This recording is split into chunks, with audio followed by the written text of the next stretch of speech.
Hello. Alrighty, so what's up, you guys? How's it going? Um, my name is Lulaboo, and I like to cook. And today I will be making chicken and waffles. So I've never fried chicken before. I've never had a waffle maker before. So it's gonna be a lot of firsts today. Lots and lots of firsts. And by firsts, I mean like, excuse me, I'm busting out a deep fryer. I'm gonna be using a waffle maker. I'm gonna be frying chicken for the first time, and I get to use my butcher knife today, so I'm like super excited. Hello, Ed Tieth, Empress Elspeth, Corey Lynn, Trixie Girl. Hello, Breezer. 2434. Hello, Jasper 8282. What's up, Lauren? Furicane. Boone Tiger. What's up? Galena. Hello. Waffle everything. Jenny. Hi. Chicken and waffles. One of my fave. I've never had it before, so it's gonna be very, very interesting. If I have enough buttermilk at the end, I'm gonna try and make some buttermilk biscuits to kind of go with it, because you know you're supposed to have like honey with biscuits and butter and all sorts of southern shit, and I'm not southern at all, so this is gonna be completely new to me. So haha. It is currently oh shit, crooked is what it is. Come on. Sorry guys. There we go. It is currently nap time with Tally and Oni. How am I doing? I'm doing pretty good. I haven't been feeling well lately, but I'm gonna power through it because I really want to have this right now. So, and speaking of, I gotta get my regular lunch going. I gotta eat my regular lunch. This is gonna be very disgusting. I'm so sorry, you guys. I made a meal prep. How are you doing, Lula? I'm Southern. Hello, please don't judge me harshly on my fried chicken technique.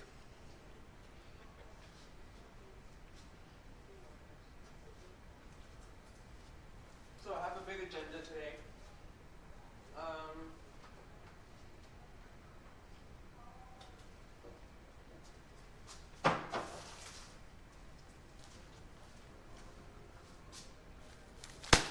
Big agenda today. First things first, we're gonna take this whole chicken, we're gonna tear it apart. I was trying to think, and I was really, really contemplating this the other day, that a chicken and waffle stream can be very, very short. So if I'm not careful, I'm only gonna spend like maybe an hour and a half, 2 hours on a stream. So I was trying to think of ways to make sure that I can extend the time that I'm streaming, and I figured something out. So I decided to grab a whole chicken and fabricate it myself. So I'm gonna break this apart into 8 pieces, and we're gonna fry all 8 of the pieces. We're gonna take the chicken carcass that's gonna be left over, and we're gonna put it in a pressure cooker to make chicken stock. So I'm trying to, add things so that we can actually have some really good long quality streams going on. So we're gonna make chicken stock, we're gonna tear apart a whole chicken into little pieces, and then we're going to get it ready to fry. So we're gonna do our batter, we're gonna do our frying in a fryer, and then we're gonna let it do its thing. After that, we're going to be working on waffles. So we're gonna do some nice we're gonna do some Belgian waffle recipes. I'm gonna try and find one, or I found one. I'm gonna see if it works. I've always been a fan of kind of like really fluffy, really light and airy waffles. I hate dense waffles. I think they're gross. I used my waffle maker for the first time the other day, and I didn't really care for it. So, I gotta find the right recipe, I think, and find the right technique as well, because not only is the recipe important, but the way you put together the recipe is equally as important when you're making waffles or pancakes. So just keep that in mind. My mama is from Georgia. I lived 2 years in Arkansas. I can't get more southern than that for someone born and raised in Phoenix. Damn.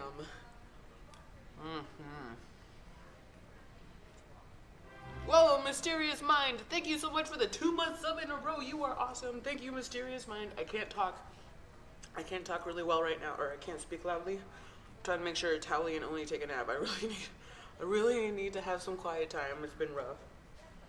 So I'm gonna finish this up, and then we're gonna prepare our chicken to get cut up into several little pieces. And you're gonna see 2 of my Christmas presents showcased today. So one of them is this wonderful butcher knife. It's about a 7-8 inch butcher knife.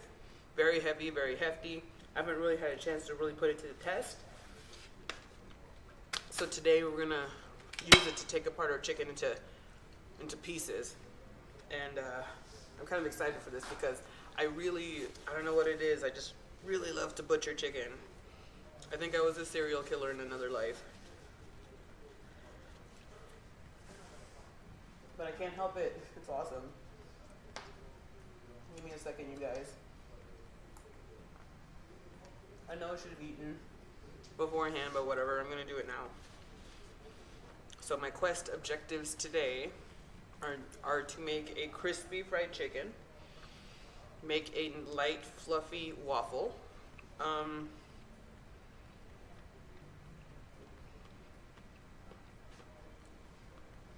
make some really good chicken stock, and then quite possibly, maybe this one's an optional at the end, make some buttermilk biscuits, because I think that would be legit. Now, after checking if I have any milk, I forgot to check about milk. Okay, I have milk. Yay. I totally forgot I need milk to, you know, make waffles. I'm almost done, swear to God.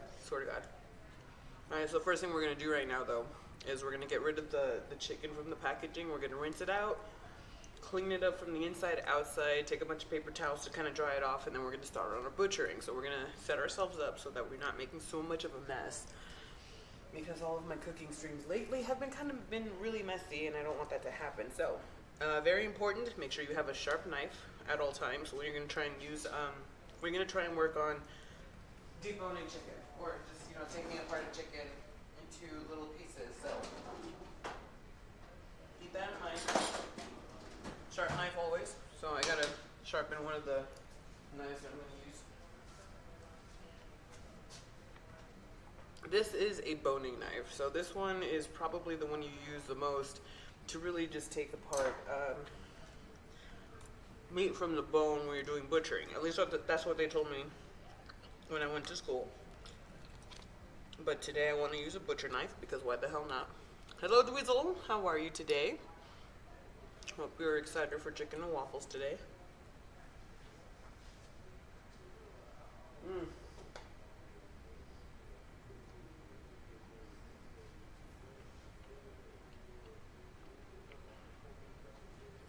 I love chicken and waffles, though. When I make it, I only make the waffles. I buy the chicken from Bojangles. Frying chicken makes my kitchen too messy. I totally understand that. Not being defensive, but are you baked? No, not today. You need a clear head for this.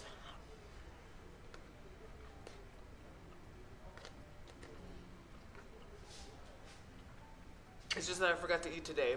I'm using a meal prep. So if you guys give me 30 seconds, I can wolf the rest of this down. I'll be right back.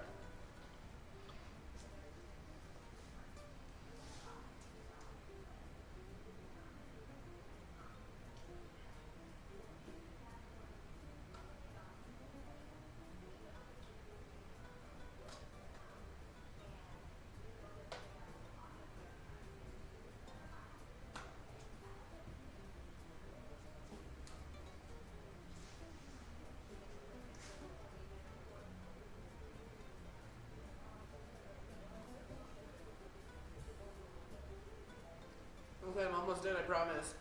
Please don't kill me, I'm almost done.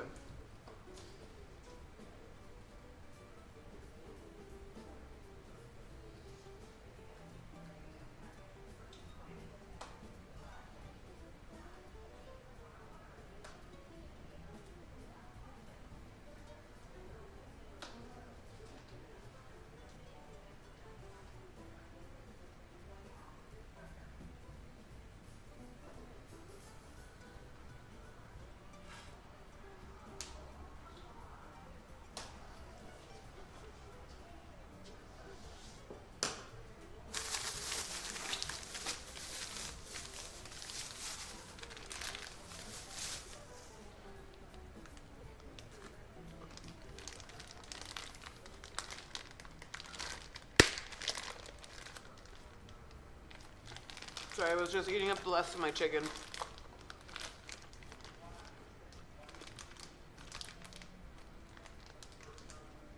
Bojangles is amazing for chicken and waffles, especially the chicken tender, so you don't have the hassles of bones while eating. Alright, so here is the neck bone. We're going to take this neck bone, we're going to put it in the stock pot, along with our chicken carcass, and then we're going to cook that up and have a nice broth that's going to go on, you know, to give us something to use with. I don't know, you can use chicken stock for like a lot of shit. I might use it for soup. Like, I saw seriously Clara tweet out wonton soup, and I'm like, I want wonton soup. I love wonton soup, and I love it with bok choy, and I love it with like Napa cabbage, and I kind of want to make my own. So maybe we're gonna make our soup for that. I'm gonna make the stock for it right now and make our soup. All right, so I'm gonna open this up. We're gonna rinse out our chicken. We're gonna dry it off and bring it back here to the table. Yeah, puppy is sleeping. Lula, you can start your stream off in the social eating channel. Eat your lunch while explaining what you're looking to do the days of creative stream. Then switch to creative channel for the streaming. It's a good idea. I should probably do that next time.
Chicken is kind of different from the ones I normally get. Somebody forgot to remove the neck on this chicken. While we do have the extended neck already broken off, we have this neck on the chicken that's still on. So the head's usually here, and then this is usually cut off, and it's not cut off today, I guess. So we're gonna have to butcher that sucker ourselves.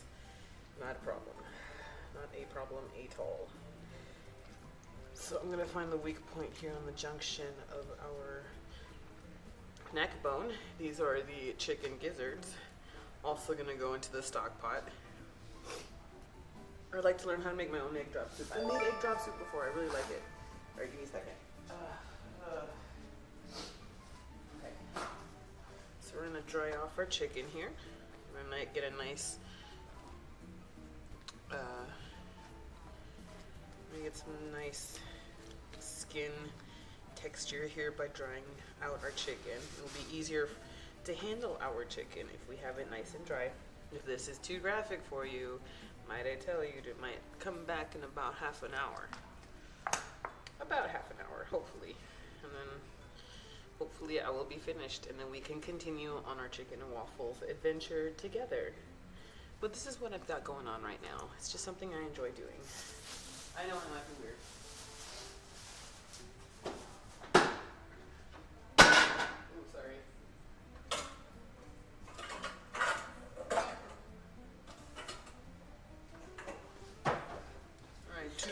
One for the stuff we want and one for the stuff we don't want. Thank you, Lauren, for the host. I know I have a bunch of hosts that I didn't say who they were. I'm so sorry. I will get back to you guys as soon as I can. Lula, can you make the chicken dance first before he gets butchered? I mean, here we go. It's Mr. Bojangles. Here you go. I don't know, man. This is a fat chicken, so it'd be really hard, but I can do, say hello. How's it going? Doing the chicken dance. Gotta flap the wings, right? Ooh. So close to cookies. Man, that's pretty awesome though. Alright, so I'm gonna get rid of the stoppers here. I've already rinsed out my butcher knife. So today is the day I get to put it to the test, and I'm really super excited. I need to dry this out just a little bit more. Like I said, it'll be easier for you to take apart this chicken if you have dry chicken skin. So make sure this junk is thoroughly dried out. Make my day. I used to like take my stuffed animals and wave them high and do a bunch of stuff. It really creeped my sister out every time I did that. She's like, "Stop!" I had a stuffed monkey named Chris, and she would hate it every time I moved for him. And then I would be like, "So, you know, my stuffed monkey, I called him Chris. My stuffed monkey's called Chris." I would be like, "Hey, Chris, how you doing?" And then I would pause, and then, "Oh, that's so great, me too." It would freak my sister out. So I did because I freaked her out. Are you gonna leave the skin on to fry it? Yes, that is the goal today. Alrighty, here we go. So I finally get to put my butcher knife to the test, and I'm super duper excited. So let's start with this neck bone right here that we don't really need. Okay, slices through like crazy. Crazy good. So we're gonna see how far we can take this sucker. This is at a weird angle and it sucks. It looks like we're cutting through the bone and the joints. And if I wanted to use more force, I could. Oh, look at that. That was easy. So we managed to break through the bone and get our neck piece out in one piece. That was great. Alrighty, so that was the first hurdle. So let us get started. I think I will start with, hang on, trimming up the chicken, I guess, because Jesus Christ, this is like super fatty. Okay. It's just, you know, cleaning it up like this helps clear the way for us. Let's see here. Those are feathers. Okay, so let's get started. We're going to start with the joints on the chicken. We're going to find out where the loosest parts of the joints are. The cartilage connects to one joint to the other. That's the part we want. And we're going to try and separate it out. There we go. This is a very fine knife. I love this thing. It's a nice knife because it's cutting through bones like crazy. Oh, this is going into stock. The little joints, the little pieces of chicken wing in here. Fried. I'm here for this. What's up, Z Corona? How you doing, lady? Alrighty, so we're gonna. I love this knife already. Alrighty, so we got rid of the first joints. Now we're gonna go for those chicken wings, the ones that are highly coveted. Well, actually, we'll work on those later. Let's go with our dark. I have no idea where to start today. Like usually, I have a clear idea. We'll just do the wings anyway. So we're gonna start with our wings. We're gonna take them to the side here. Once again, find that joint. Find that area where the two cartilages meet at the joint, and that's where we want to cut down. It's going to be easiest for the knife. It's going to be easiest for you to cut down on that section. So find that joint, pop it out if you have to, so you know where to cut. That's where I cut. So I popped it out. Come on.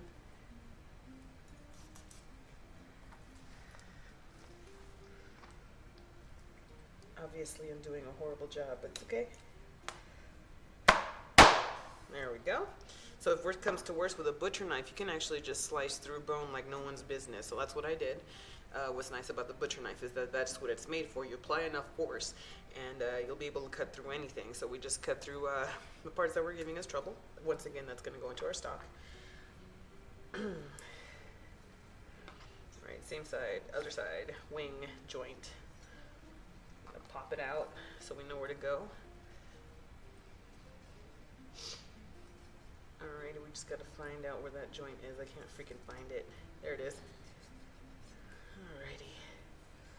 So we're gonna cut around. If you can't cut through the bone yet, you just have to cut around until you can find that joint area and figure out where to take it out. There it is. There it is. Boom. Alright, so here is another wing. And then we're gonna go for the actually, we'll wait on that until we start working on the breast. It's because these joints right here are really good stabilizers, so I really like having those there. Just gonna get rid of the skin. Cuts like a dream. I really like this. I really like this knife because it just cuts through everything just fine, and I really freaking love it. Alrighty, so we're gonna leave the breast alone. We're gonna do that last. We're gonna work on the legs and thighs. So first things first, let's go towards the area. I guess I'll put it this way so you guys can see it. So. Area that separates the leg from the thigh. Just cut the skin right around that area so we can open up the guidelines, basically where we're going to have to go cut our chicken. So we go. Remember, you don't want to cut the skin that's going to be on the breast. You just want to cut out enough so that we can start looking at where we have to start doing most of our butchering. So here we go.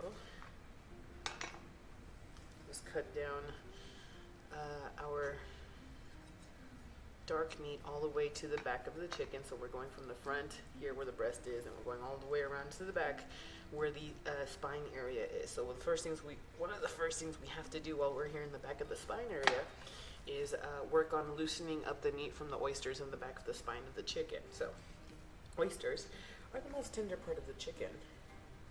Really good meat, really good flavor. Highly recommend it. Try and keep that intact for you guys. So this is a really messy job. Like, you're gonna use your fingers on a lot of shit like this. You know what I'm saying? Like, holy crap. So we're gonna go in here and we're gonna feel around to the back of the spine area, and we're gonna look for a bone, an area in the back where there's bone. There we go. That we have to lift meat from. So the oyster area is going to be just this little scoop. So it's the spinal. We have the spine area, and then there's these two scoops with meat on top of it. And so we have to take our fingers and kind of loosen up the meat from the little scoop area. And you'll get to see the scoop area. I just loosened it up. So here is the little scoop area that we're looking for in the back of the spinal cord. This is the meat of the oyster that I just lifted from it. So I just took the meat and I just kind of like loosed it out right there. And this will make it a little easier for us to take apart now.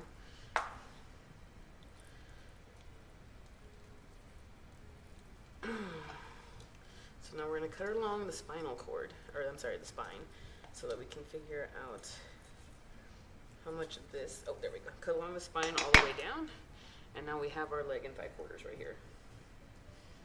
And then here is the cuts that I made to the chicken around the oyster, and then cut it down this way along the spine, or along the bone on this side.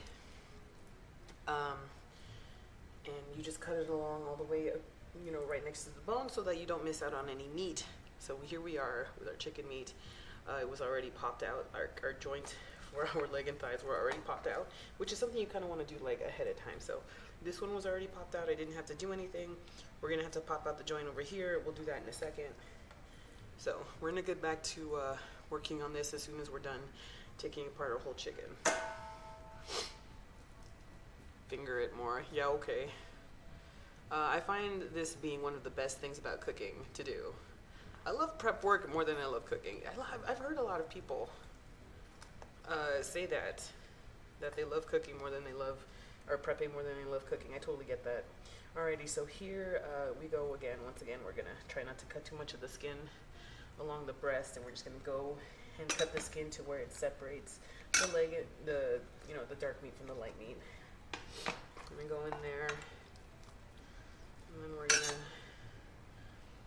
just separate that skin out. Go in here to the back spine area, fish out for that oyster, which is like the exact other side of this. So we're basically going over here. You just gotta go in there and finger it. Get in there and finger it yourself, I guess. You should have your own cooking channel. Well, thank you. I appreciate that.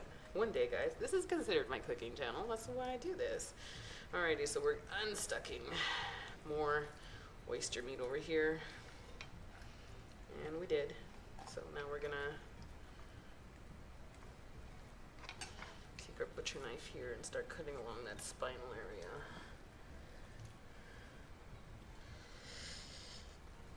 Just don't want to cut out.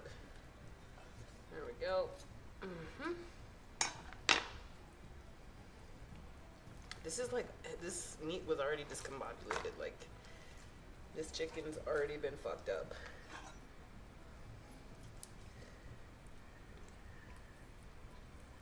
So, pop out the joints. There it is. There's the joint that we pop out. So that's kind of our guideline about where to separate our meat. Okay. So here, the thigh bone separated from the cartilage attached to the spine of the chicken. So we make sure you pop that out after you unhook the oyster, or before. It doesn't matter, just as long as you do it. And then we can cut in right in between those areas and just start cutting down till we have our thigh meat. So if you think that there's too much excess meat in the back here, If you're making stock, it's not an issue. If you are not, then, I mean, if you really want to, you can just kind of go in there and cut it down, but it's like negligible amount of meat, and I can just use that for stock anyway, so I'm not too worried about it. Alrighty, so we have our other leg and thigh quarters. We're gonna handle these. We're gonna separate those out as well. Since we're frying chicken, we're gonna leave the skins on. Okay, so don't forget to towel off your chicken every once in a while because it'll still get kind of juicy, I guess. Okay, so first things first, what I do, a couple of things you gotta do, but the first one I do is just kind of remove the fat. I don't like, there's a lot of fat that accumulates at the top of the breast where the neck is supposed to be. I don't like it. So I'm gonna go in here and just kind of take some of it out. Alrighty. So, one of the bones that's attaching to the top part of our chicken here is gonna be the wishbone. We're gonna remove the wishbone right now. So you can go in here and start feeling on either side of the breast the bone for the wishbone. I just found it right here. So I'm gonna very lightly, very carefully cut along that bone area and start using your fingers once again to separate the bone, the wishbone from the breast. And there's half that wishbone. I fucked up on that one. It's okay, so we'll do the other side. So I felt where the wishbone is, and so then I just kind of cut in there enough to get my finger in there and start separating out the bone. So you have to pop out the bottom of the wishbone because you know it's on a fork shape. So the bottom of the fork shapes are actually attached to the bone on the bottom here where the spine is. So you're gonna have to undo it from the bottom where the spine is. There it is. Separate it out from the meat, unhook it from the bottom where the spine is, and then just pull it out. It'll make your chicken breast extraction way easier. Oh, there it is. Okay. So we got the, here's the 3 parts of the wishbone right here. So that's the middle part of the wishbone, and then here's the 2 sides that make the fork. So we have successfully extracted that out. It's gonna make life a little bit easier in the future. All right, let's get rid of this. Chicken Anatomy 101. Yeah, I guess so, huh? I mean, this is a very, not a very practical thing to do, I guess. Fat Pally, thank you so much for the 27-month sub in a row. You are awesome, Fat Pally. Thank you, thank you. Oh man, I love you guys. Thanks for the support. Purple button, must press it. Aw, thanks, Fat Pally.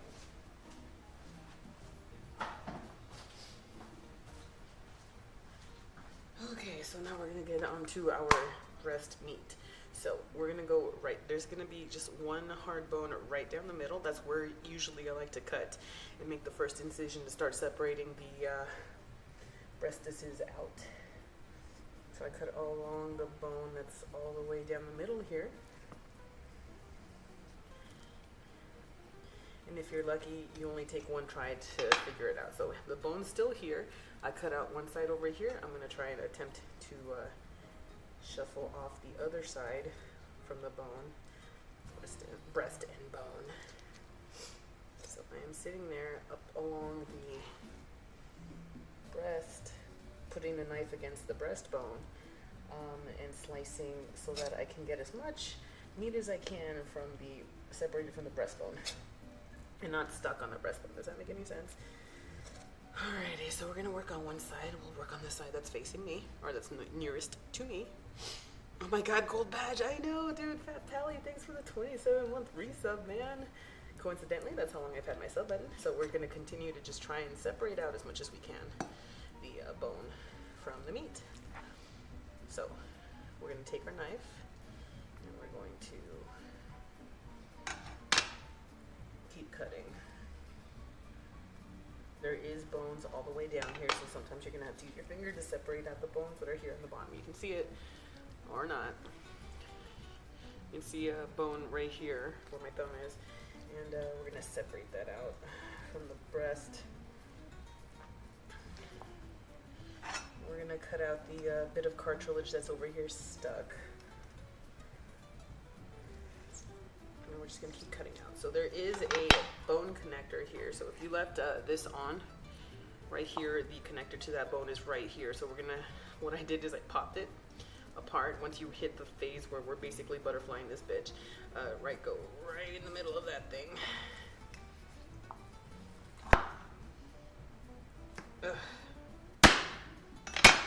And here's one chicken breast, and then here is the tenderloin to that chicken breast, which we're gonna leave out. So this is where chicken tenders come from. Chicken tendies, guys, yay! So we're gonna cut this out because we're gonna make this into a chicken tender.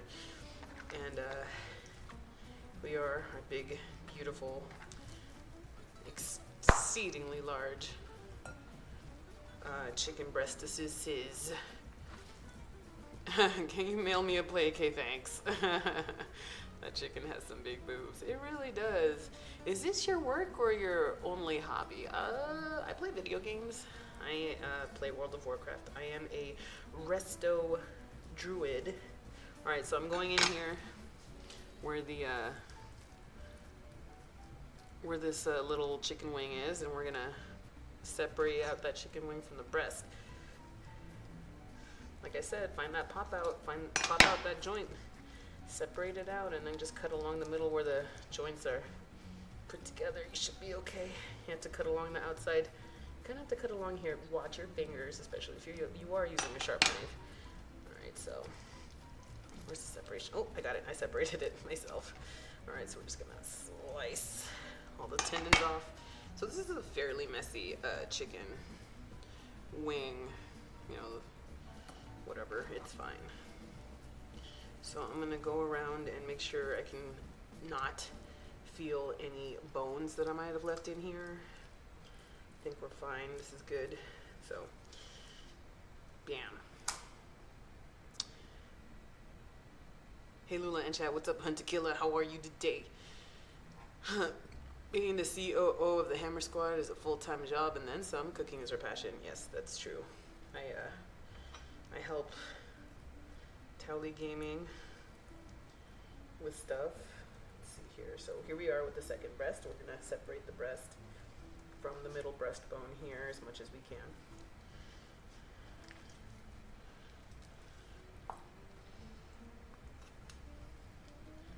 And you're gonna recognize it if you've ever had a rotisserie chicken. You're gonna recognize this middle part with the cartilages. I eat this thing on a rotisserie chicken. I eat this shit because it's so good. Because I'm a weirdo and I like to eat chicken cartilage, okay? Get off my nuts. Alright, so we're gonna go in here, like I said, just scrape along the bones. Take the meat, glide the knife over the bones, and just start slicing out the chicken breast. And then you find that joint area.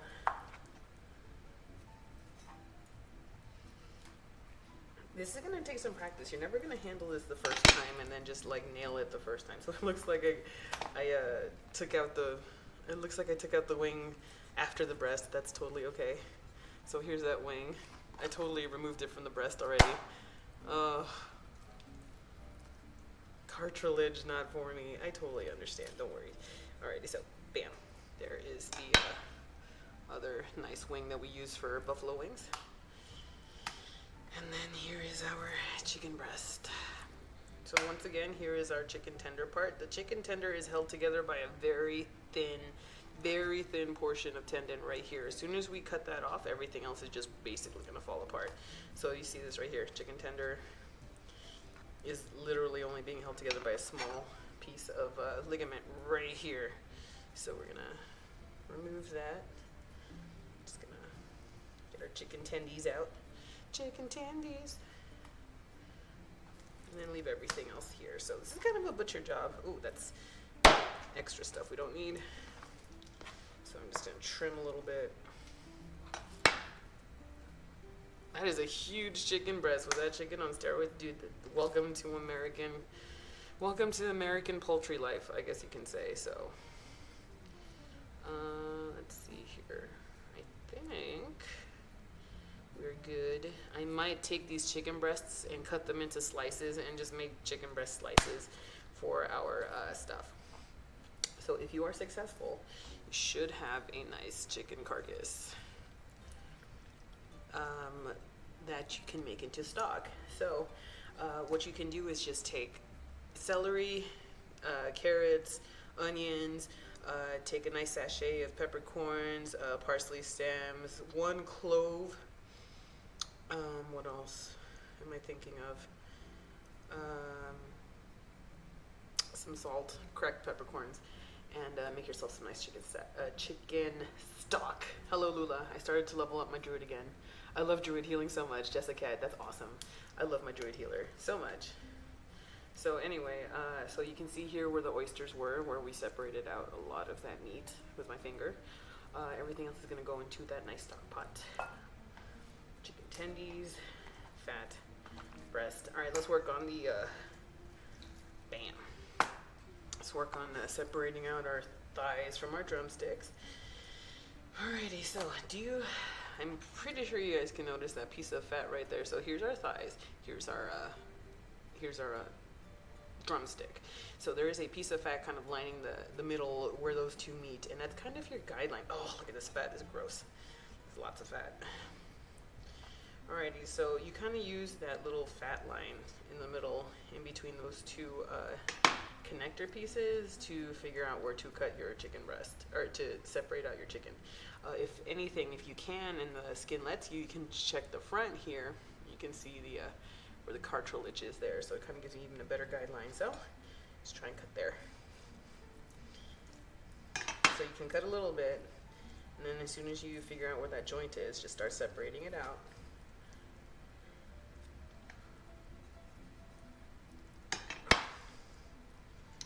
Or this is another option, which I haven't done before because I want to do it now.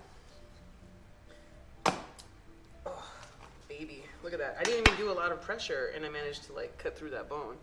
So here we are with our chicken drumstick right here. Cut right at the cartilage. We literally just whizzed through that cartilage. So here's the bone for the thigh. And here's our chicken thigh. We have obviously some extra meat. Usually, a chicken thigh usually looks like this, but I managed to carve out some extra meat there, which does not look very nice from here, so I'm gonna cut that off. And we have chicken thigh meat. So that's done, and this is done. Let me just trim off some of that skin there.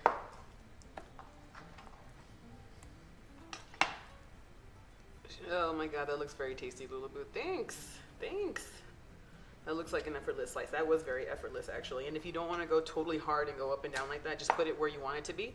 Take your other hand, bap. Nice, good force. Usually does the trick as well. So let me cut out some of this fat here, because this is really fatty. This is some really fatty chicken.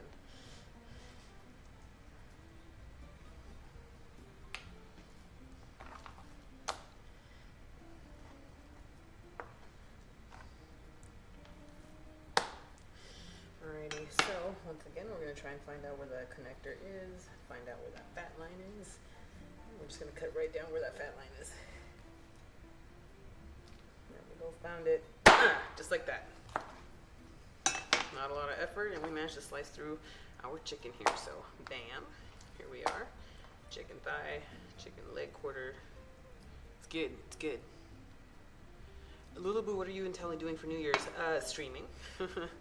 Other than that, we might have people come over to the house here, or we might go to our friend's house. We haven't really solidified our plans, to be perfectly honest. So I will have to get back to you on that. But worst comes to worst, I'm serious. If we have no plans, we're gonna stream him anyway, and I will be in the background trying to make sure Oni doesn't lose his shit to the fireworks. Alrighty, so there we go. Our nice clean pieces of leg and thigh. So satisfying watching you whack the chicken. What's up, Shell Happiness? What's up, lady? How you doing? Awesome. Alrighty, so we separated out our stuff. That feels really nice. Feel really good about our separated chicken pieces.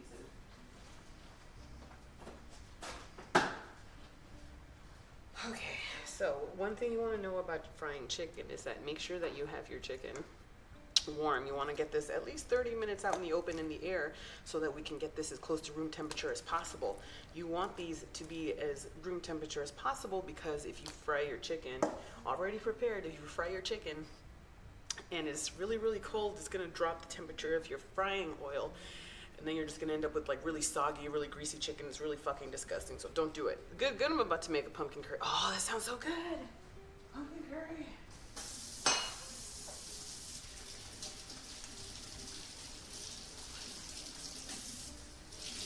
One second, you guys.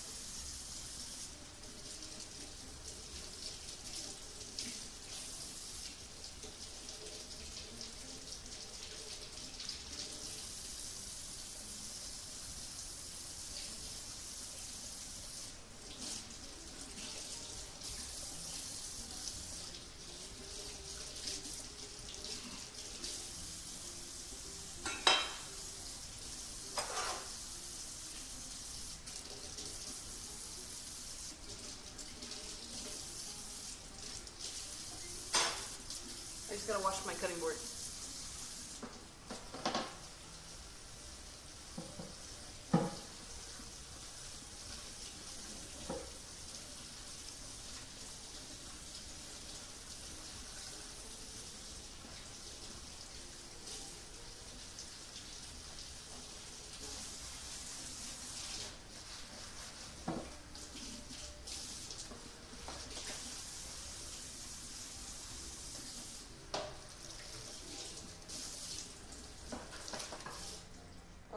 That, ladies and gentlemen, is how you fabricate a chicken. So, home use for that technique, not very practical unless you're extremely frugal because I ended up with, we can measure this out in the bowl.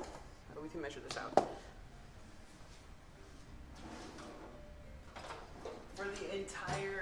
For the entire whole chicken, I paid $5.50 for an entire whole chicken. And I cut it up into different pieces. So for $5.50, I ended up with, oh God, I gotta change my unit of measure. I ended up with 4 pounds of chicken for $5, 4.5 pounds. So a little bit over $1 a pound, which is not bad because, like I said, not that practical unless you're buying chicken in large volume, and then it's going to be more cost effective for you. So when do you buy chicken in large volumes? At restaurants. So this is not a practical thing that you can do at home. I mean, you can do it if the option's there, but most of the time, this fabricating the chicken is usually worthwhile when you are in a restaurant setting and you have like literally a mountain of chickens to disassemble for your restaurant. Alrighty, yes, I want to know the pumpkin curry recipe. Alright, so here we are with our pieces right here. And then we're going to get our pressure cooker out.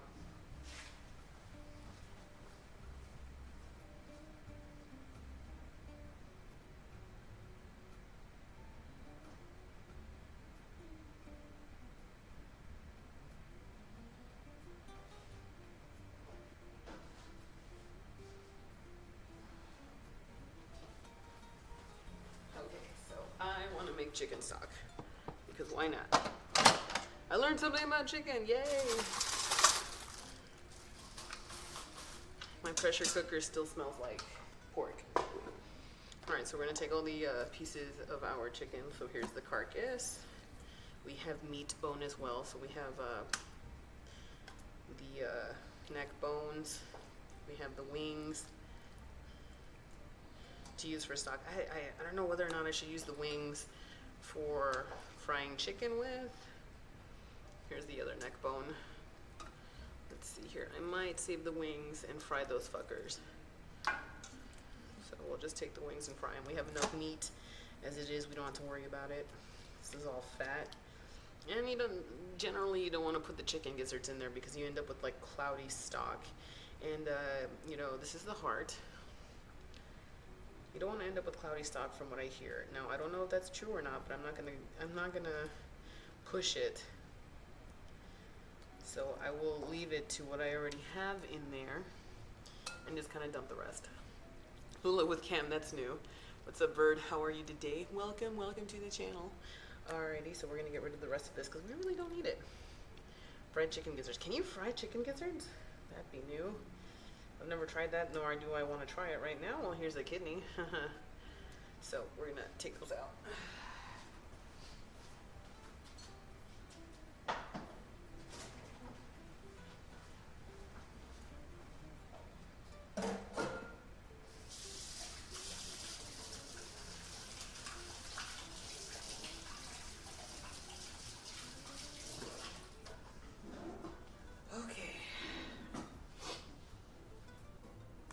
Remember that Lula has an awesome shirt designed by Z Corona.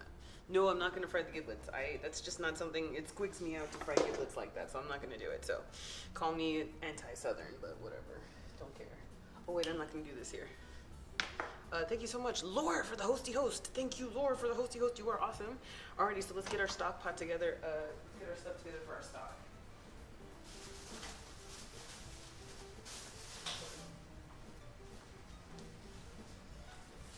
Hang on a second, guys.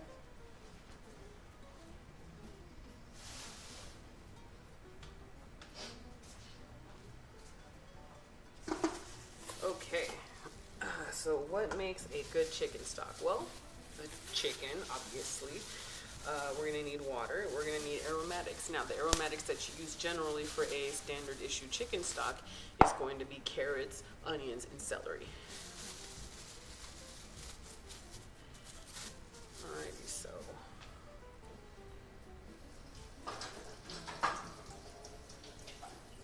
since we're pressure cooking, we have to really make sure we come out with really large pieces of our aromatics. We don't want them to cut down into smaller pieces because the pressure cooker will most likely disintegrate them and turn them into a mush. So we're going to try and keep them as whole as possible. I'm just going to get rid of, as many impurities as we can, a la the skin. Alrighty, so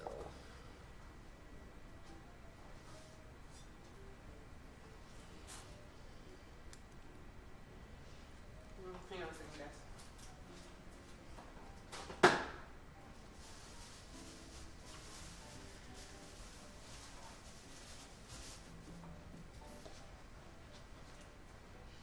Okay, so we're going to get rid of the tops, and then we're just going to cut it, leave it whole, just kind of split it down the middle. So that's going in there. This one is too small to cut down the middle, so we're just going to leave it like that. And I think I'm just going to use one carrot. I was reading up on pressure cooker chicken stock, and I've been told that it's better to use less vegetables and more.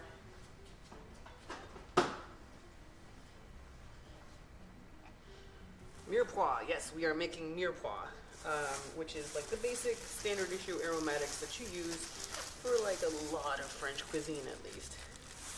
It's carried over to other different kinds of cuisine, but for the most part you're going to see mirepoix in the majority part of French cooking. So let me rinse this out.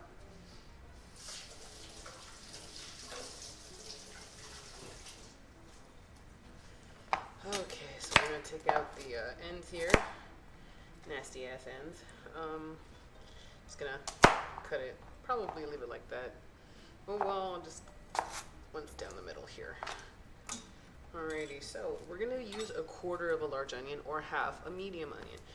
There's nothing but really ridiculously large onions where I'm at, so that's what we're going to work with here.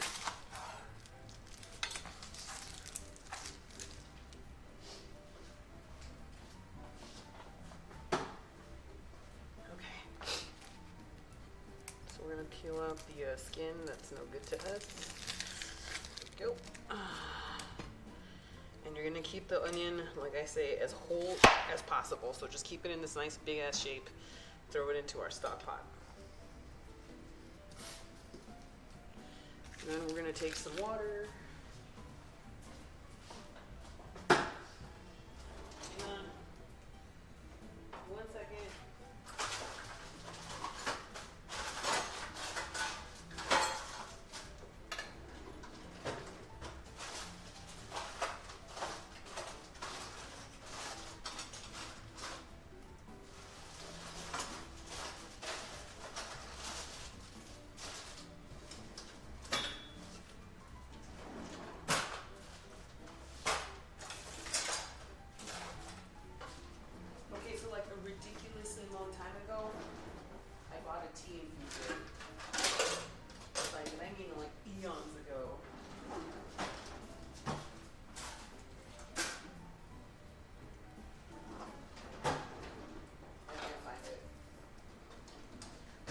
ago I had a tea infuser, which would be perfect to go in here. So a tea infuser will be able to let us have our aromatics kind of clump together inside that nice little ball, and then just put in there to do its thing.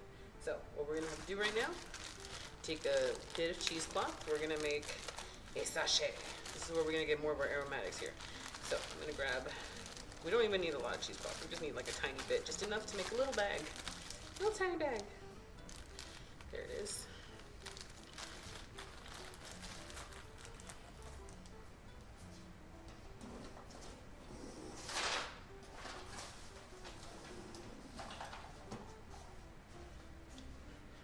Celery is yucky. You're yucky. I'm just kidding.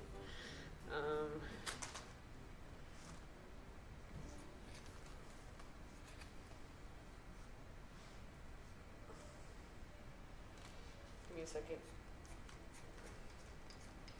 Alright. So here is our piece of cheesecloth. Okay, we're just gonna leave it together. It's fine. We're gonna fill that sucker up with aromatics.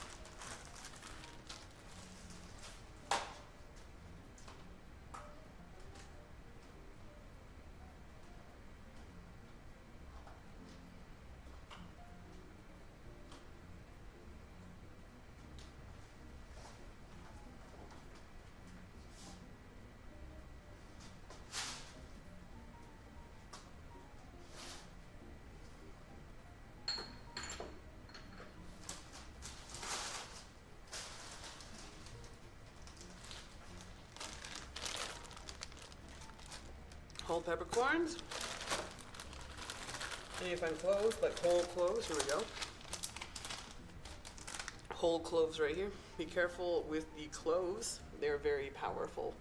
In flavor, you only need one. So there's one clove right there. Peppercorns, you're supposed to use parsley stems. I don't have any parsley stems.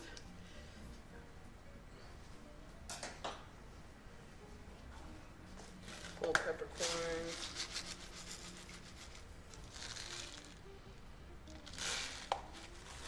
I'm gonna get a bay leaf.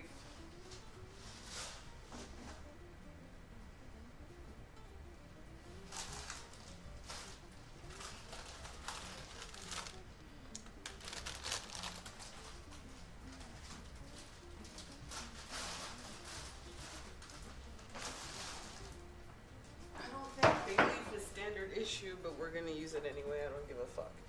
Alright, so we have our aromatics here. Like I said, I don't have celery stems either, so I'm gonna just kind of crunch that up. We're gonna tie it off.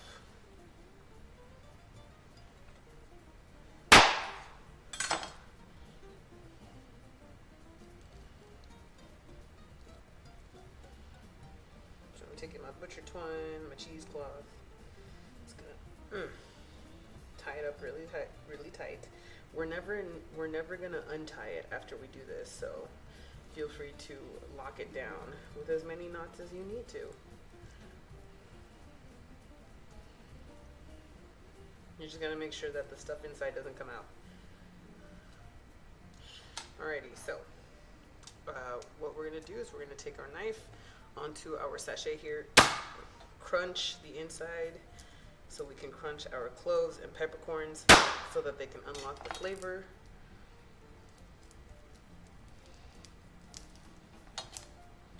There we go. Oh no. Oh no. No, we're good. Alright, so that's going in there. So, sorry, honey.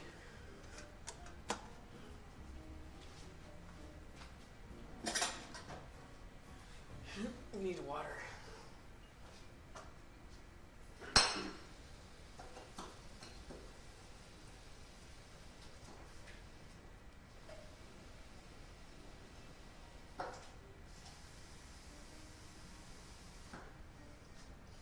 Alrighty, so we're going to fill up our water to the 10-cup line.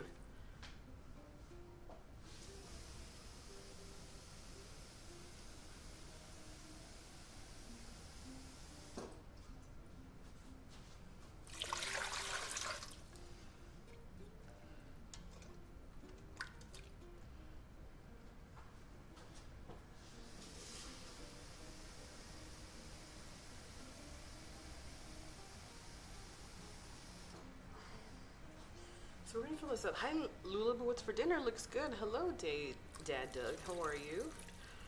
I am making chicken stock right now because I did not want to waste a single piece of my chicken that I cut up. I don't want to waste the chicken that I just cut up, so I'm using the carcass to make chicken stock. So we're gonna make sure we have our sachet here nice and immersed. Bam. All right, salt.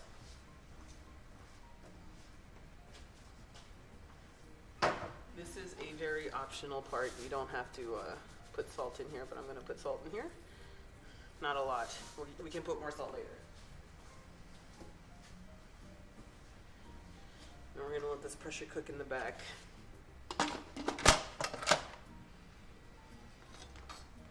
And we're going to see what comes out. So I'm going to say...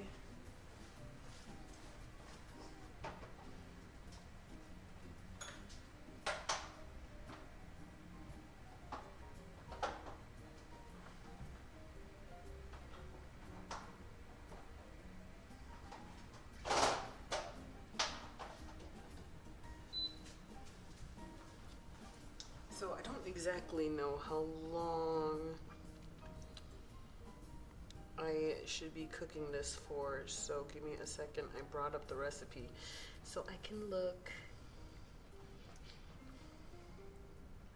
Just need to know how long they do it for in this recipe.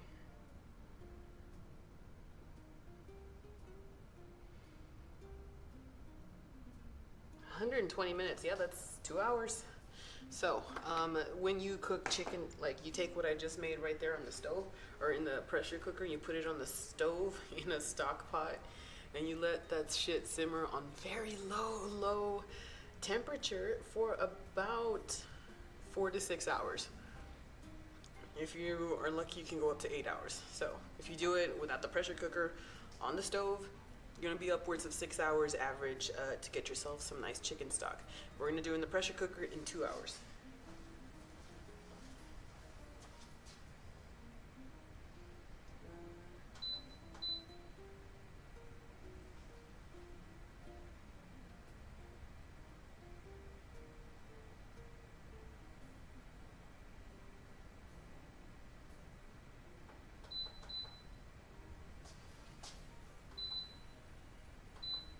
I'm not sure if it's high pressure or low pressure. I forgot to check. We're about to find out. Oh yeah, high pressure. I'm good. Sorry, honey, I love you. Okay, we're good. Alright, so let's put away some stuff here. Let's reset and let's start our next phase of our plan here.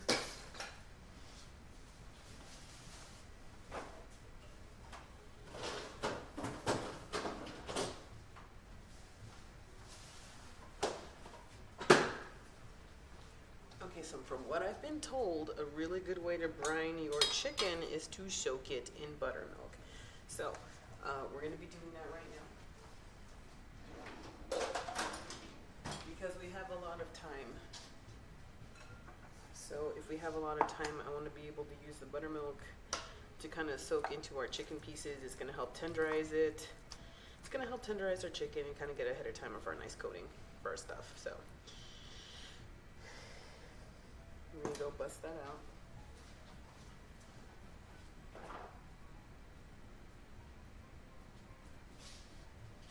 Oh, where's my buttermilk? Oh, there it is.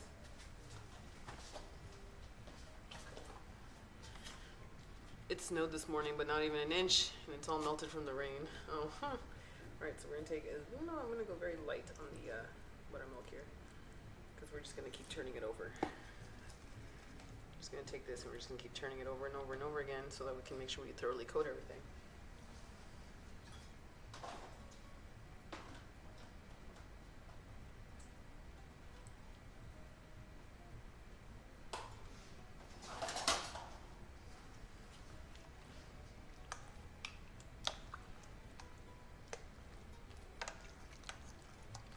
Buttermilk brine is a yum. Can't stand to drink this stuff though. I totally feel you, man.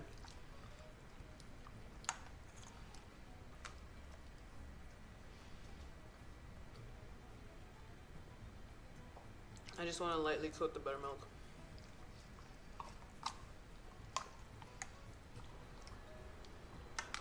So instead of using an egg batter for our fried chicken, we're going to be using, instead of the egg, we're going to be using the buttermilk. So this is a technique not a lot of people, I mean, fried chicken aficionados are always going to be debating whether or not, you know, you use an egg batter or you use a buttermilk batter. I want to use a buttermilk batter because I want to sit here and I want to brine this chicken in the buttermilk so that we can get some nice tastier results. Now, you're supposed to do it for a minimum of 4 hours. We don't have that kind of time. So we're just going to let it sit here and brine for as long as possible, and then we'll just kind of continue on forward from there.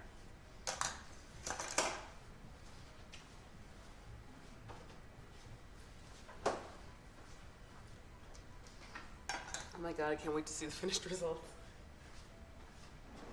All right, now give me a second so I can clear everything out.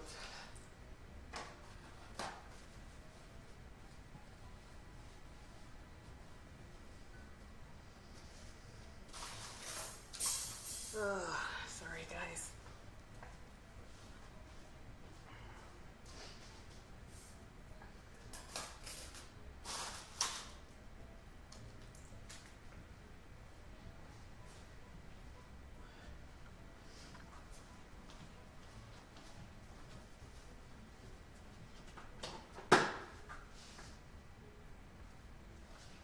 Okay, everything's looking great. I'm just gonna clean out this area here. Jesus, you and Roberto have a nice kitchen. Thank you, I love my kitchen. I'd like to say that I was blessed with a beautiful kitchen. And I take advantage of my beautiful kitchen every chance I get. I cook very regularly in here, and it shows. So don't fret.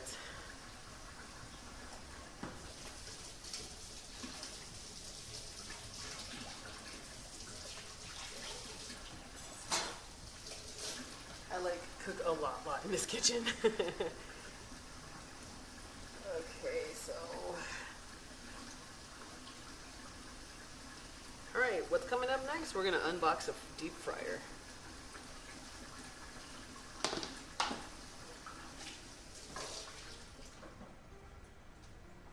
Okay, I haven't exactly opened up my my deep fryer out of the box, so we're kind of gonna have to do it right now. Is the mic volume lower than usual, or is it just me? No, it's lower here. It's lower because I can't speak very loudly. Towley and Onyxia are taking a nap on the couch.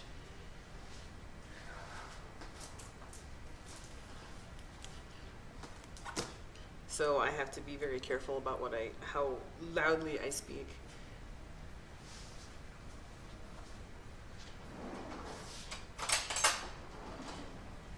I can't believe I'm unboxing a deep fryer. Guys, we're at the part of Twitch where I'm unboxing kitchen equipment. Here we go. So, we're gonna see what this baby is made of. Obviously, this is a very big box, and what I'm doing is I'm using a Hamilton Beach deep fryer. Here it is. Let's see here. Hamilton Beach Cool Touch deep fryer, fast frying and heat up. What I'm going to do is I got this one because it has its own temperature regulation setting here, so I don't have to worry about how to adjust the temperature. It's always going to adjust itself so that we're always going to have the perfect frying temperature. How'd the worm incident go? It was just earthworms. I just freaked out because I saw earthworms like covering the bottom of my cooler that we have outside, and Oni was like next to it just lying down, and I just freaked because I'm an overprotective, you know, first time pet owner with a puppy, like a really young puppy, so I've been freaking out. Lula, have you ever used one of those fryers? I've always wanted one. No, I've never used one before, so this is my first time that I'm gonna have a deep fryer, and we're gonna use it today. Alrighty, so here is the instruction manual, muy importante. Very important to have, so we're going to set that aside so we can use it later. Okay. Oh, boy. Oh, okay. I guess we broke the box.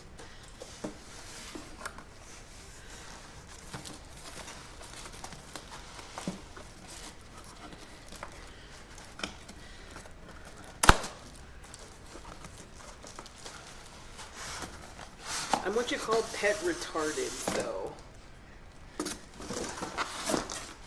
it's a learning experience for me to learn how to care for pets. I mean, I had one, the Shih Tzu, but my sister took most of the responsibility of raising Oreo. Okay. I seriously did not want anything to do with raising Oreo. I was kind of against, at the beginning, having a dog in the house. And my sister said she'd share the bulk of the responsibility, so I said fine. And then here we are now. I imagine like kids, you learn very quickly just how resilient they are. Here we go, turn it over, it lifts the box. Yeah, no, I got it, we got it. So here we are. So this is kind of quite a big deep fryer. So I'm gonna have to use a lot of oil, cooking oil. So the reason why I got this one is because it has a fry basket. I kind of wanted a fry basket.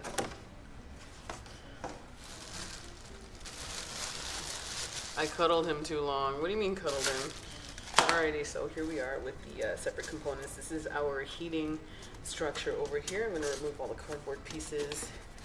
We don't need those. We don't need this either. What is this? So this lifts as well. This is actually the heating unit. So we can actually remove the heating unit, which is actually pretty cool, so that we can probably store or clean this up, which is great, because cleaning a deep fryer is not fun. I've never owned a cat before, so when she sneezes, I freak out. Hashtag new pet owners.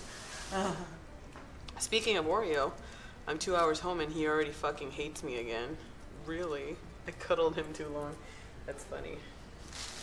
Alright, so let's get rid of this plastic here. This is the little fork that we're going to use to remove our fry basket. I got 1 gallon fryers at Walmart, both with heating units like that, one for $30 each. Nice. What do you do with the used oil? You actually have to dispose of it safely, so you can't take the used fry oil and drain it down the sink. That's a big no-no.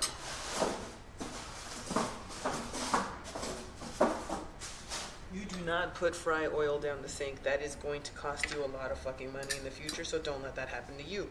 Alrighty, so yes, what? Alright, so here's our fry basket here.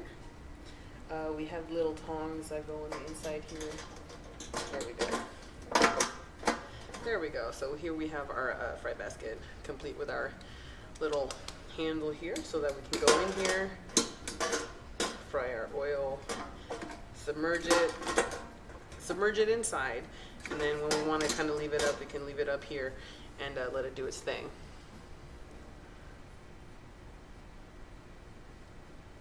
We had one like that before. It's a bitch to clean. So the way you get rid of fry oil, by the way, oh, also, more removable pieces. Let's check it out. So this basket on the inside here is removable as well. So we're going to get rid of the cardboard pieces there and complete our set here. So here is our heating unit once again. This is the release for the lid. You can reuse your oil.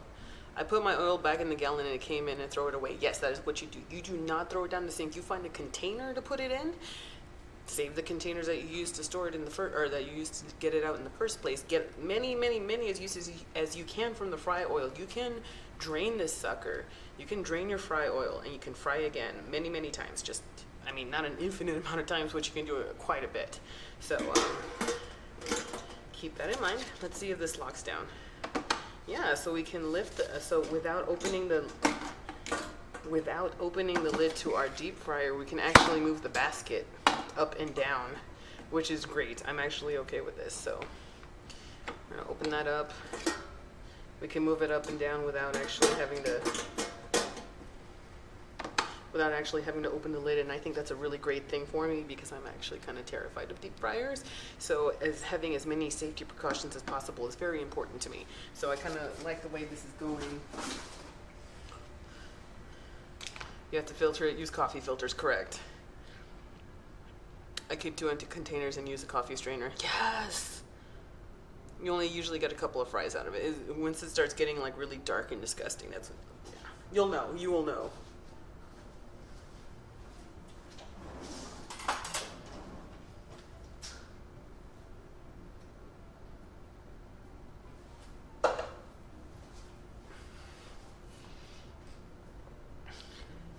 Something that small will probably get that sedentary oil buildup super quickly. It's usable, but it's kind of gross. Yeah, so it's up to you how many times, personally, how many times you want to deep fry your oil.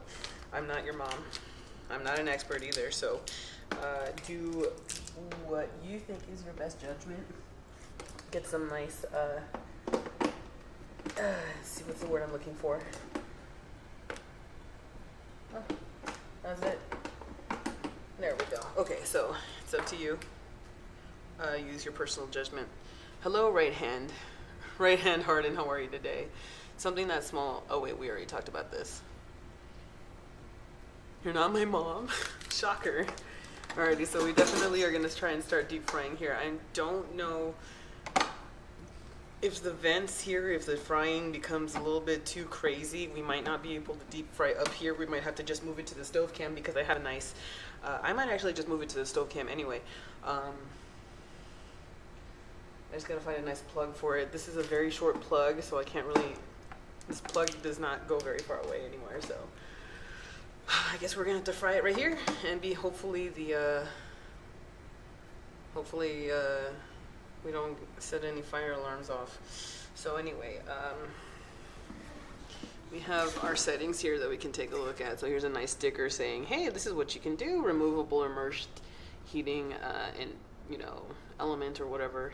So here's a minimum temperature that you can go for, and then up to 265, 300, 340, and 375. Now, I need 350, so we're going to go between 340 and 375 and leave it there for now. So there's a button that lets you open the lid up here.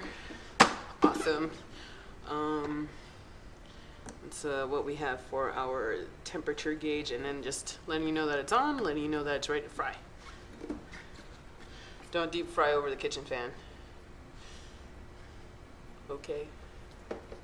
So, we pretty much are broken down. This is very self-explanatory. Fill it up with oil. We just got to figure out through the user manual how much oil is too much oil, so we don't go past that point. So I'm going to guess as long as we don't just, you know, cover it to the very top, we'll be okay. Nice fryer. I have a Cuisinart fryer. Works well. Nice. Let's see here.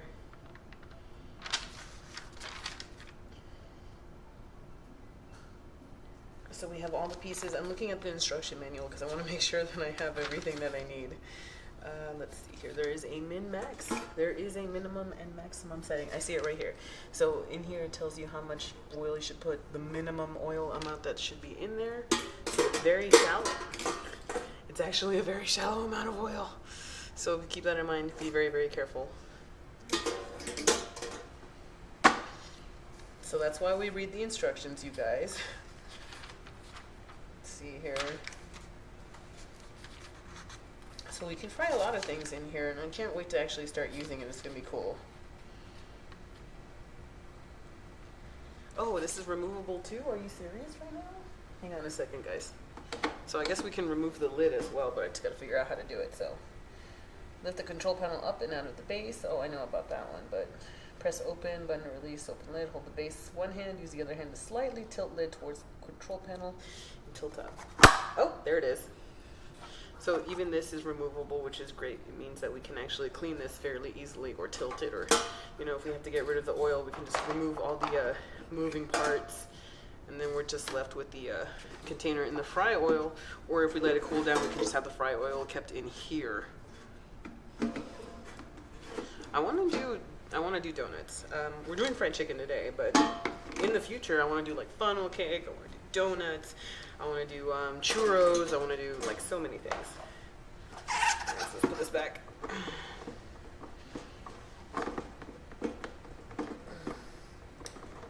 Come on. God, the worst part is trying to put the shit back together. Come on. I know you can do it. That's the worst part. How do we put it back in? Place the lid on the lid hinge, making sure the silver spring lines up with the opening on the back of the base. Alrighty, so where's the spring? Where's the base? I don't see a fucking spring. Where's the fucking... Oh, this side. Okay, I got it. I had the wrong side, guys. I'm retarded. There, got it.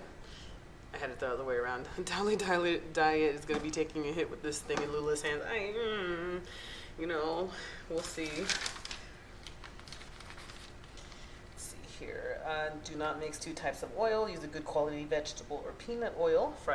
Frying foods in butter, margarine, olive oil, or animal fat is not recommended because of low temperatures. Smoke point filter oil allow to cool completely. Cheesecloth or paper towel may be used as a filter to strain oil. Oil used on French fries can be used 10 to 12 times before changing. Oil is filtered after each use. Oil used for the food that is high in protein, such as meat or fish, should be changed more frequently. See, do not use plastic utensils in hot oil. Season food after frying. If the food is not as crisp as desired, reduce the batch size. Alright, cool. So, looks like we've got stuff going on here. Churros are amazing. As a Canadian, when I moved to South Cali, I was enlightened to what a churro was. I never knew such happiness. I love churros. You've sold me on that thing. I'm buying one middle of next month. Man, I wish I could work commission. I'd be rich. All right. Hold on a second.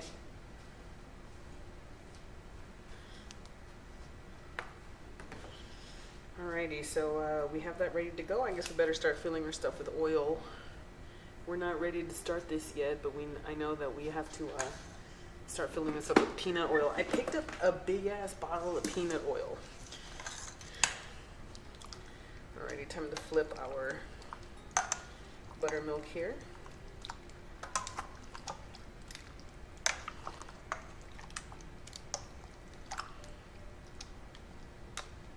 Just to make sure we can thoroughly coat all of our pieces of chicken thoroughly in peanut oil. So I'm a little worried because we have this gargantuan sized chicken breast. I might actually just take this chicken breast and slice it into tenders because it is so fucking big. And I'm kind of worried about deep frying it in this large state. So, you too, I love your streams before work. I watch your streams before work. Thank you. Hey Lula, I usually lurk, but I just wanted to let you know I've been loving the cooking streams. Thank you, Miss Acid Burn. Love the name. Love it. Alrighty, so. Gator Goose. What is up? What is it? I'm a vegan and don't cook, but I still love to watch her cook. Oh, thanks. Oh, if you want to see some vegan cooking though, twitch.tv/fakegamergirl does vegan cooking. She is crazy hardcore about it. So you want to take a look at some really nice vegan alternative cooking. She knows her stuff and can provide you with a wealth of knowledge about what you can use for alternative vegan cooking. Alrighty. So I guess we better open up and start filling up our fry oil at least.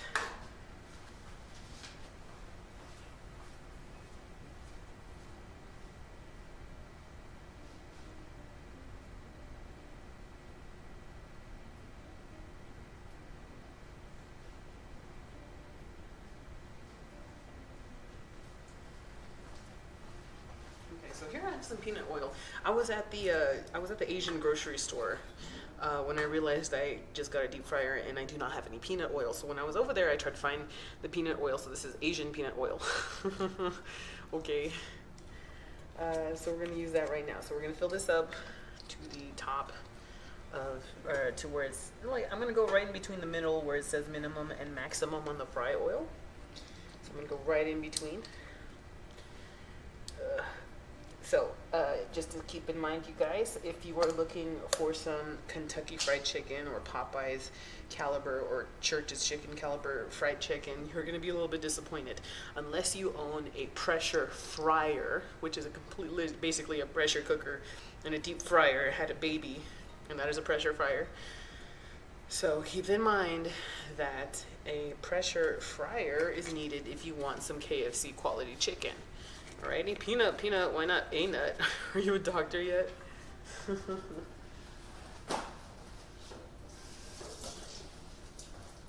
one thing I forgot to do. I'm taking a damp paper towel and I'm actually going to wipe the inside of this. Wipe the inside of my deep fryer, and I'm going to go with it on I'm going to go again through it with a dry paper towel. So I want to make sure I get rid of any, manufacturing particulates from the manufacturer, I should say. I want to make sure they're kind of removed. The first time frying is always going to be kind of a doozy. Is there any background music? There should be. There's no background music? You don't hear anything? That's unfortunate. Alright, how about now? Yes, I do have music. Yes, I do have music. Why, thank you. Alright, so thank you so much for the new follows. You guys are amazing. Thank you so much, everybody, for the hosty hosts, the follows, and everything. Alrighty. I much prefer home deep fried chicken. Agreed.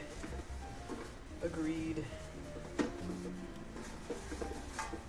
Alrighty, so I just went through it because, okay, never stick ice cubes, never stick water in a vat of fry oil. I don't know, this is like cooking 101, but in case you guys didn't know, because I don't want you guys to make this mistake, do not ever stick water in hot fry oil, okay? You're gonna get a very violent reaction and just things are gonna splatter everywhere. Don't do it. You are going to hurt yourself, you're gonna hurt other people, you're gonna damage your machine and the stuff around you, okay? So be very, very careful.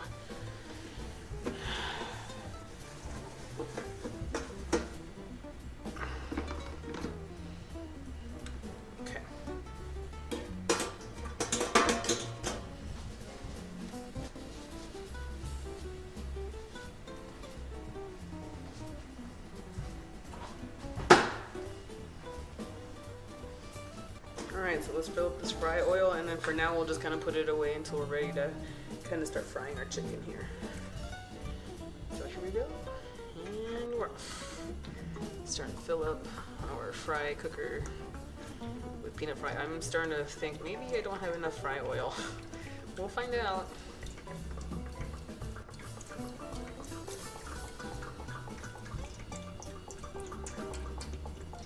I should have enough fry oil, hopefully. I'm a little worried I might not have enough. But oil and water go together like lamb and tuna fish. Exactly. Possible fire hazard too, correct. Okay, so almost there. Come on. Wow, I'm gonna use this entire container. I'll figure out how many ounces or liters this container is in just a second. We just hit the minimal line. Thank Christ. So a little bit past the minimal line. This is net volume. Asian words. Alright, awesome. I don't know. Nutrition facts are even in, the nutrition facts are also in, not in English. I'm just gonna use the rest of this oil so that we can put it all back when we're done. Oh, it hit the max line. So this entire bottle hit the max line. I think it's 120 ounces. I'm not sure. So anyway, we're gonna filter it and put the oil back in here when we're done. Volume Asian words, yes. Alrighty, so we have our stuff right here. This is our little fry basket that we're not gonna put in there until later, so we are ready to go. You can technically store your stuff in here like this and just kind of leave it for the next time. It's entirely up to you. I'm not gonna do that. So you need Asian volume plus a little more. Math is already calculated. Fried turkey is juicy and delicious. I actually want to take a fried turkey leg and kind of fry it in here, but fried turkey legs are quite large, and I don't know if it's going to fit into this into a container like this. Now, is this going to be able to like submerge entirely? We're not going to get too much of a fry here. Like, it's very shallow. That's kind of disappointing. That is so weird. Okay, so we have some really shallow fry oil, I guess, that we're going to be going in here with, so I'm a little disappointed, but man, that min-max line is very low. So I guess that's what they have going on here. Fried turkey nuggets? Possibly. Hang on a second, you guys. Oh, shit. Alrighty. Lula, do you guys have a smoker? I live in Michigan and I use it all year round, even in snow. I don't have a... I do not, but I do want a smoker one day, so I have to compromise. Unheated oil levels look deceivingly low. True that, you're right.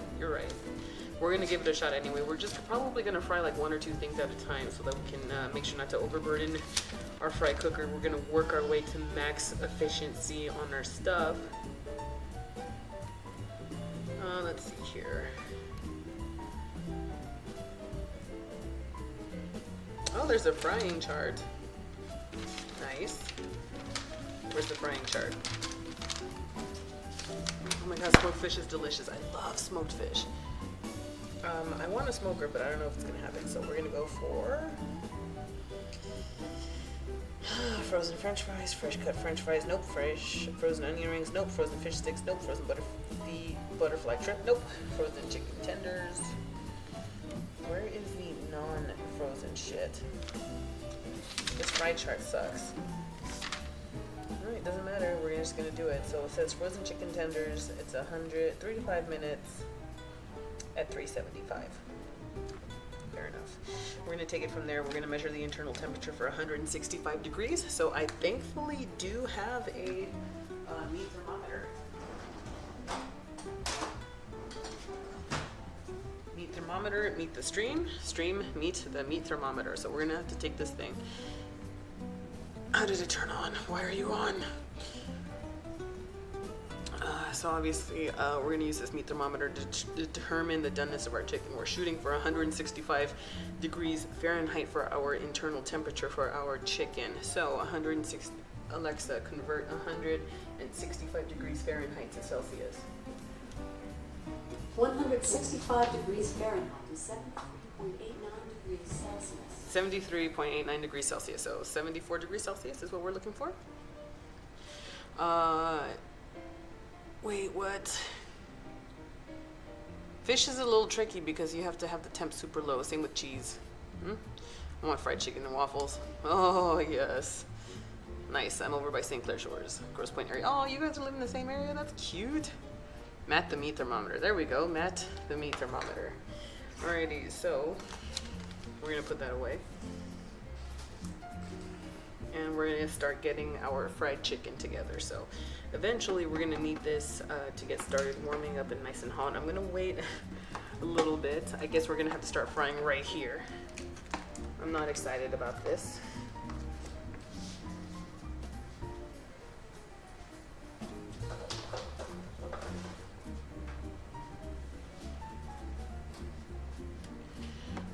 Let's see here. I think the fry machine was more for nuggety type food, like fries, nuggets, tenders. I don't know. We'll see right now. Like I said, we're gonna go one piece at a time. So the thighs and the drumsticks aren't gonna be an issue. I'm definitely gonna have to take those breastises and I'm gonna cut them up into tenders so that we can actually fry them with tenders. The chicken boobs might not fit. We're gonna make them fit. We're gonna cut them down to size. Alright, it doesn't help that I'm craving chicken nuggets at the moment. Oh, that sucks. Alright, so let us cut our chicken then. Thank you so much, Doom Kitten 90 for the 543 bits. Holy shit, thank you so much, Doom Kitten. Holy crap. Chicken boobs for the win. Alright, so let's go in here really quick. Let's go into our chicken boobs and kind of chop them down. Unfortunately, that means we're not going to have as much skin as we'd like on these things, and that's okay. So, we're going to spread out the skin as much as we can. I'm just going to cut like tendies. We're going to cut some tendies. Alright, so I guess we're going to go this way. It's a good optimum chicken tender. Alright, so there's a nice one strip. Try to make this even. I don't think I can cut this evenly, but we'll give it a shot.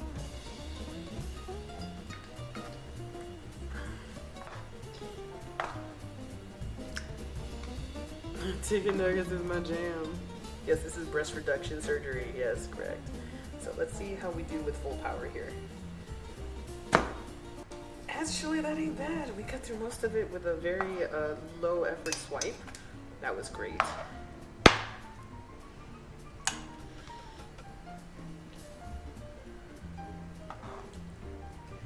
Alrighty, so we're gonna continue soaking these pieces of chicken breastises inside the buttermilk while we get our breading station ready. So now we have cut down our chicken boobs to a smaller size, more manageable for our deep fryer. Plus, if you cut it down this way, you can at least serve a lot more people smaller portions. So if you're trying to, like, you know, take your chicken for the night for dinner and extend it out to more people, you're just gonna have to cut it down into smaller pieces. And let's be real here, Belgian waffle batter, not even hard, not even expensive to make.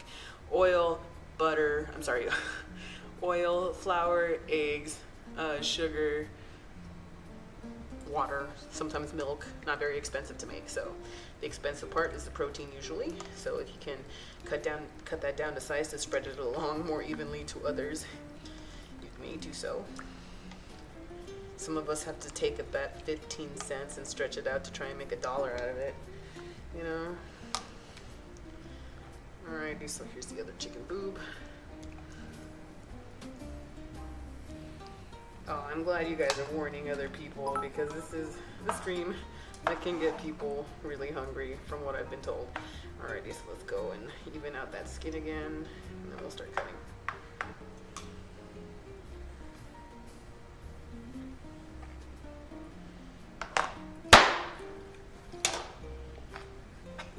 Oh, this one was small. I didn't mean to do it so small. Oh my god, Doomkin, thank you so much for the 1,000 biddies. Thank you for showing me your biddies. You are awesome. Doomkin, thank you. I appreciate all the support I can get. Thank you so much, Doomkin. You are awesome. Poor boob going from a healthy D down to an A. Yes, what a shame. Alrighty, so.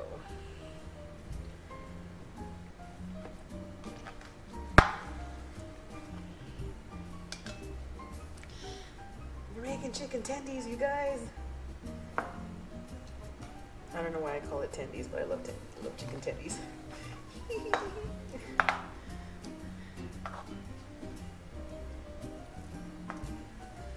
Okay, I just cut this one. There we go. Got it. Have a couple of fatties. There we go.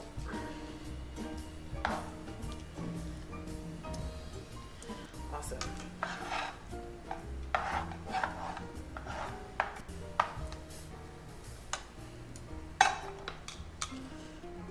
That chicken now needs a training bra. Roger that. Alright, so I'm going to take our newly emancipated breastises.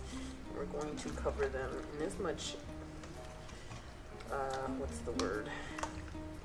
Buttermilk as we can. I'm going to get a little bit more buttermilk out right now.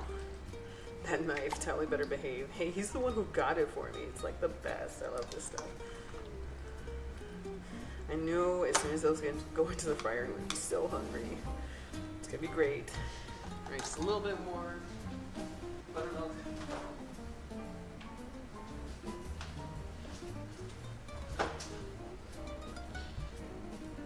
Tally has a BAM emote. I think Lula needs a whack emote for when she chops stuff. Oh my god, that's a good idea. Now that I have that butcher knife, yes.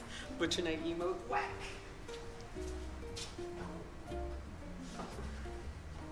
Just a nice butcher knife with like sparks coming out of the sides of it. That'd be cute. I know, I gotta refresh my emotes. I think they're a little stale. I think it's time to kind of update those. Not that my emotes right now are bad. I'm just saying that, you know, as a streamer, it's always nice to kind of refresh your shit. Alrighty, so there we go.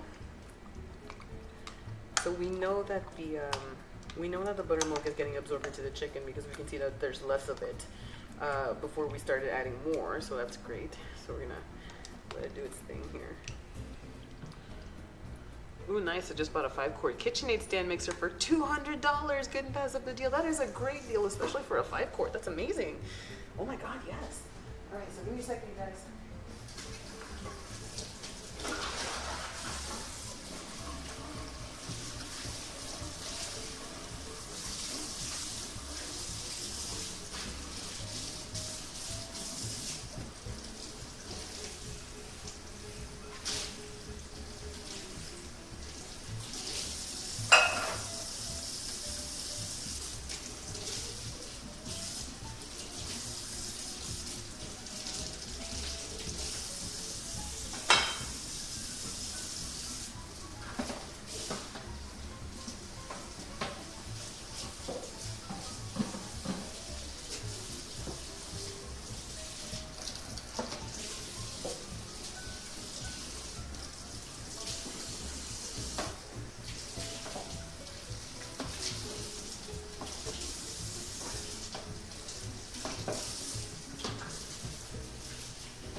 Okay. Just gotta make sure I clean up my area here. New emotes for 2017. Fuck yeah. Best Buy has them on sale right now. Multiple colors. Oh my god. So if you guys have a Best Buy nearby, apparently you can get a 5-quart. My KitchenAid stand mixer. Bert is a 6-quart. So a 5-quart KitchenAid stand mixer is actually quite big. And for $200, that is a great fucking deal. I'm not kidding. It's a great deal. I might buy one so I can use the cheap price as my giveaway for a KitchenAid. Cause I'm gonna give away a KitchenAid stand mixer in January. So hang tight for that.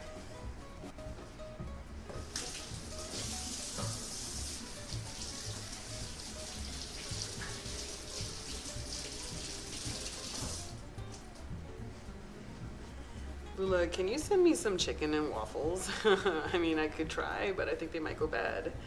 A stand mixer, like an automatic whisker? Like, yeah. So you can, it's an automatic whisker, an automatic mixer, an automatic dough hook. You use a dough hook to make a bread. So there's a lot of things you can do with a KitchenAid stand mixer. There's also attachments to the KitchenAid stand mixer so that you can use a meat grinder, a pasta roller, and many other things. What? Oh, everyone has been given 30 trucker miles courtesy of Doom Kitten. Thank you so much, Doom Kitten, for the trucker miles for everybody. I'm in SoCal, so can I just pick them up? I mean, I guess. Alrighty, so let's get our breading station. I gotta get the recipe out. So we're gonna need to get our seasonings for our, hang on a second.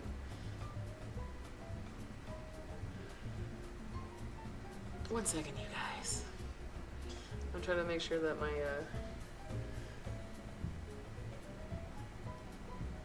what I got going on. Hang on. Thanks so much for the retweets, you guys. You guys are awesome. I love you guys. Okay, so time for figuring out which recipe I'm gonna be using. It's gonna be Paula Dean's Southern Fried Chicken recipe. So Miss Paula Dean is going to be my North Star about this. We're gonna see what happens right now. Let's see here.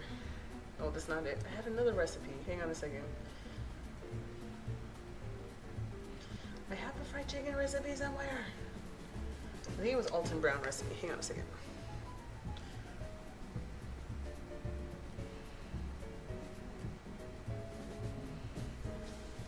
Hang on a second, you guys.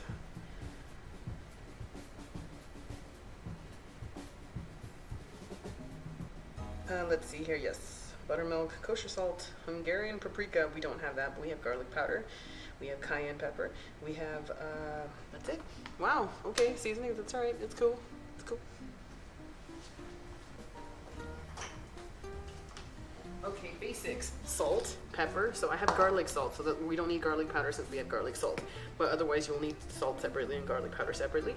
I have paprika over here as well. You can add some more seasonings if you want. That's entirely up to you. Where is...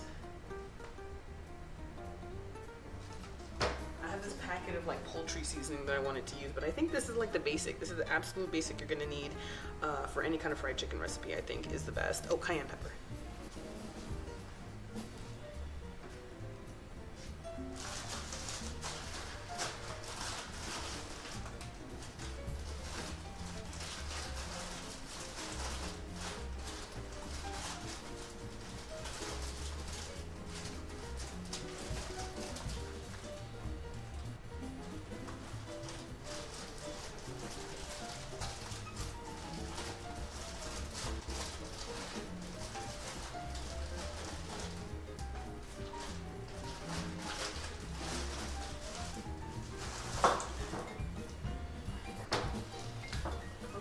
I found the cayenne pepper. Now I'm not going to use too much cayenne pepper because I mean I love spicy and I want just enough spicy to just kind of hit the back of the throat, but I don't want so much spicy to where like I'm crying, my nose is runny, and I'm like really disgusting because I decided I wanted to have spicy chicken. So when you go to like